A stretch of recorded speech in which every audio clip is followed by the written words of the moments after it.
रागात दिलेली एक शिवी क्षणात बोलून जाते, पण तिचा परिणाम कधी कधी वर्षानुवर्ष टिकतो. आपण कधी विचार केला आहे का, एखाद्याला मारणं गुन्हा आहे, पण शब्दांनी मारणं गुन्हा का मानलं जात नाही? आजचा विषय भीती पसरवण्यासाठी बिलकुल नाही, तर स्वतःला सावध करण्यासाठी आहे. गरुड पुराणाच्या तात्विक विचारातून आज आपण एक अतिशय महत्त्वाची गोष्ट समजून घेणार आहोत. शिवी म्हणजे फक्त वाईट शब्द नाही. शिवी म्हणजे समोरच्याच्या आत्मसन्मानावर हल्ला, मनातून निघालेली नकारात्मक ऊर्जा आणि स्वतःच्या वाणीचा अदबपात. गरुड पुराणाच्या कर्मविचारात वाणीला फार मोठं महत्त्व दिलं गेलं आहे, कारण शब्द हे फक्त आवाज नसतात, ते आपल्या मनाची अवस्था दाखवतात.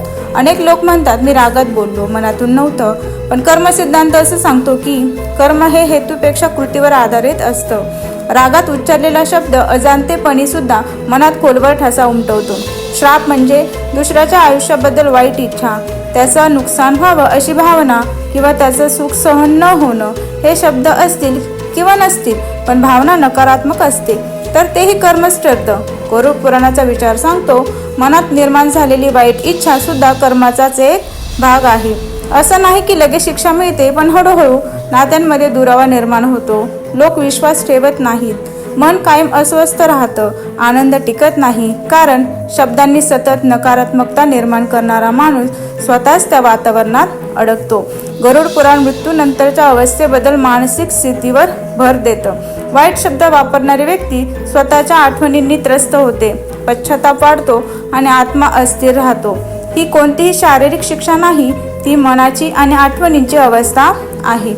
नैतिक दृष्टिकोनातून आई वडील, स्त्रिया, वृद्ध, गरीब किंवा दुर्लभ लोक यांचा अपमान करणं अधिक गंभीर मानलं गेलेलं आहे, कारण तिथे शब्द केवळ रागातून नसतात, तर अहंकारातून असतात.